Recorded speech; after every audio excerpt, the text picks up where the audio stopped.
जादूगर कवि चरण सिंह एपीसोड 3 च तुंदा स्वागत है। दोस्तों, 2 एपीसोड तुसें चरण सिंह उपर दिखे न, वो कने लगे कने नहीं लगे ये तुस गै जानदे हो, पर किश लोकें उसदे पर अपने तासुरात जरूर देते हैं, अपनी टिप्पणी की है, अपने कमेंट्स देते हैं। वो जिहड़े कमेंट्स ने उनके कोल इयां लगता है कि नहीं, गल ठीक दिशा पर जा करती है। मैं एक गल होर तुंदे कन्नै करना चाहना कि चरण सिंह दे बारे च जेकर थुआड़े कोल कोई ऐसी जानकारी होए जिहड़ी बाकी लोकें गी नहीं पता होए ते ओह भी तुस साडे कन्नै सांझी कर सकदे हो, कमेंट्स बॉक्स उपर लिख सकदे हो कि डिटेल पूरी डिटेल लिख सकदे हो, जां होर भी इयां भी फोन उपर भी संपर्क कर सकदे हो कि इयां इयां गल है जिहड़ी सिर्फ तुस जानदे हो, बाकी लोग नहीं जानते, ताकि अस ओहड़ी गल भी लोकें तक कन्नै सांझी करचै। दोस्तों, मैं पिछले एपीसोड च थोड़े कन्नै गल कीती ही कि चरण सिंह ने जदों लिखना शुरू किया अदों किहड़े दिग्गज लोग पहले गै डोगरी दे इस साहित्यक सीन च सिनेरियो पर अपना नां पूरी चाली पकड़ कन्नै बनाई चुके दे हे। और जेडे कहानी च कुण थे, कहानी उपन्यास च कविता च कुण लोग थे जेडे उसलै बिल्कुल पूरे लोकें च पूरे नवे आयाम लेइयै नवियां सोचां लेइयै आए। और उसलै चरण सिंह आस्तै एक बड़ी मुश्किल ही कि उन्हें दिग्गज जेडे के.एस. मधुकर, वेदपाल दीप, यश शर्मा, रामनाथ शास्त्री, दीनू भाई पंत, पद्मा सचदेव भी इवन बेशक इंदी हम उम्र ही, पर वह भी अपना नां राजे दी मंडियां दी कविता कन्नै एक पूरी चाली पहली सफ आइए खड़ोई दियां हियां, नां बनाई चुकी दियां हियां। शंभूनाथ उस वेले चरण सिंह गी उस सीन च अपने आप गी उनके बराबर जां उनके कन्नै खड़ेरना कितना मुश्किल काम हा, पर चरण सिंह ने वह काम करी दस्सिया। हालांकि उसकी पहली जिहड़ी किताब जोत है, जिहड़ी 64 छपी, उसदे च मतियां नज़मां जिहड़ियां न शिल्प दे लिहाज कन्नै रवायती रंगत दियां न, 28 नज़मां न उहदे च, पर उसदे बाद दियां उहदियां नज़मां जिहड़ियां न ओह उंदा फलक किन्ना उच्चा है, उसदे च किन्नी गंभीरता है, ये तुस उंदियां नज़मां अज मैं थोड़े कन्नै उंदियां 1-2 नज़मां सांझियां करनियां न। ओह सुनगे जिसलै ते तुसें पता लग्गे कि ओह किन्ना उसदी सोच किन्नी व्यापक ही। दोस्तों, ये नज़मां सांझियां करने कोला पहले मैं तुंदे कन्नै एक बारी फ्ही एक रिक्वेस्ट करना चाहना कि जेकर तुसें लगदा है कि ये गल ठीक दिशा पर जा दी है तो इस चैनल की सबसक्राइब जरूर करो। जिन्हें नहीं कीते दा, जिन्हें कीते दा वो अपने और सज्जने मित्रें गी एकड़ी गल आखन के सबसक्राइब करन ते कन्नै शेयर भी करन ताकि लोकें तक एकड़ी गल जा। ते जेकर जिहड़ी भी गल तुसें चंगी माड़ी लगती है उसके बारे च कमेंट्स भी जरूर करन ताकि अस अपने आने वाले एपीसोडें च उस सुधार करी सकचै। ते दोस्तों, मैं तुसें गी गल कीती है कि नज़मां मैं तुसें सुनानियां न। नज़मां देखो, एक ये नज़म है 9/9/68 दी लिखोई दी। वो एक उंदे च बड़ी खास गल ही चरण सिंह च कि अपनी नज़म दे अखीर च वो डेट जरूर पांदे हे कि ये मैं कदों लिखी है। ये नज़म है 9/9/1968 दी, जिसी अज 56 साल हुई है, 56 साल।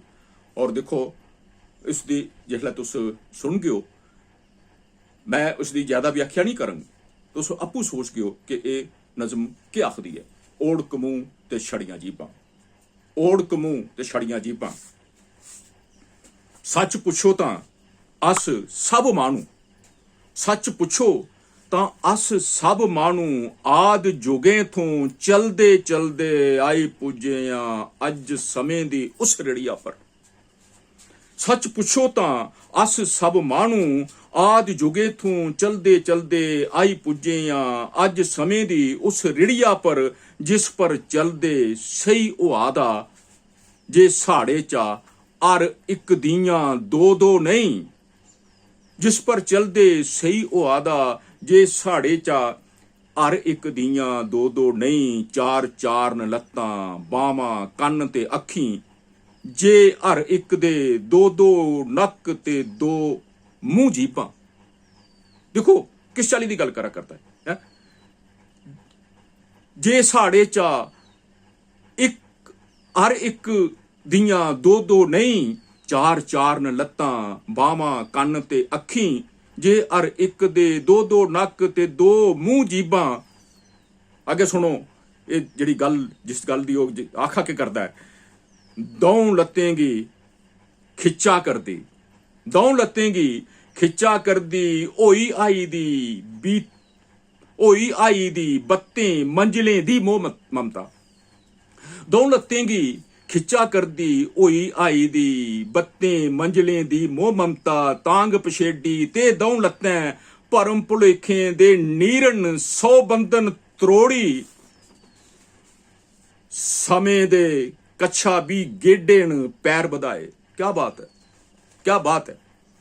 ते दौं लत्तें भरम भुलेखें दे नीरन सौ बंधन त्रोड़ी, समय दे कच्छा भी गेडे न पैर बधाए, दौं बामें मरे खपे दे इरख छुआले हिम्मत हारे, दौं बामें मरे खपे दे इरख छुआले हिम्मत हारें गी दित्ते दा जक्कर जफ्फा, ते दौं बामें अत नमाणी आसें मेदें गी मूड़े जां सोल कलावे च लैने लई अणमुक रीजें हत्थ पसारे, दौं कन्नें च साड़े सड़े पड़े दे सिनकू खादे धर्म ग्रंथें रीत रवाजें दी मत्ता दी मैल भरोची, मत्ता दी मैल भरोची, ते दौं कन्नें दी सुरती है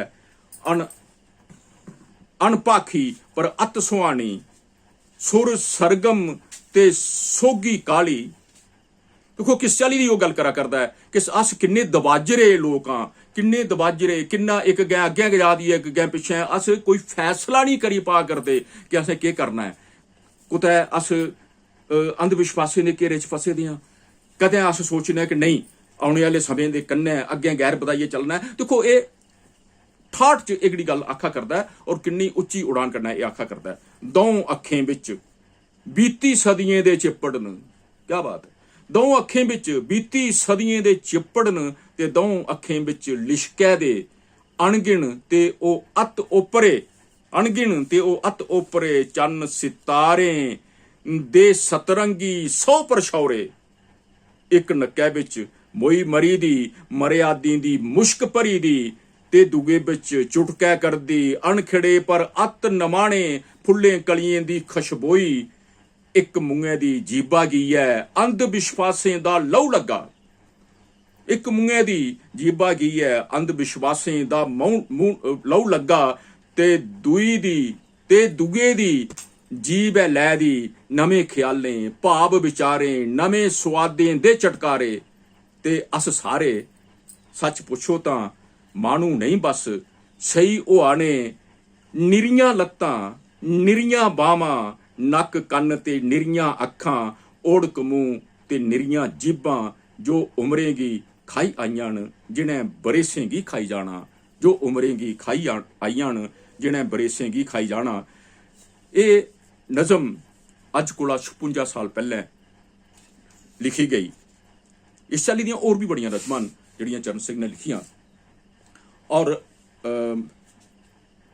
चरण सिंह दिएं इन्हें नज़में जिंदे बिच उसदी सोच दा फलक बड़ा मोकला हा, जिस दे च बड़ी गंभीरता ही, इन्हें नज़में उसी स्थापित किया ते आइए पहली सफ च खड़ेरी दिता। चरण सिंह डोगरी दा एक ऐसा अनोखा कवि जड़ा जेकर अज साढ़े विच हुंदा ते शायद अस उसदे पर और भी फख्र करते, उन्हें पता नहीं के करना हा, किन्नियां उसदी सोच किन्नी पुख्ता होंदी जा करदी ही। ये गल उसदियां नज़मां पढ़िए, उसदियां नज़मां सुनिए, उसदी किताबां पढ़िए लाना लाया जा सकता है। तो जियां मैं गल की कि उसदी एक किताब कलमकार चरण सिंह, ते उसने जिहड़ी संपादित की एक किताब कविता रतन रघुनाथ सिंह समयाल उपर, ये पढ़िए जिसलै तुस पढ़गे हो तो तुसें पता लगग कि चरण सिंह के हा। दोस्तों एक बारी भी मैं तुंदे अग्गे ये निवेदन करना चाहना कि जेकर तुसें गी चरण सिंह उपर ये गल ठीक लगा करती होवे ਤੇ ਇਸ ਦੇ ਉੱਪਰ जरूर गल करियो, कमेंट्स करियो, शेयर करियो। ते जेकर तुसें ये चैनल सबसक्राइब नहीं कीते दा ते सबसक्राइब भी करियो ते अपने होर लोकें भी आखियो जे करन ताकि ये गल सारें तक जार चरण संगी सारे लोग जानन। जय डुग्गर।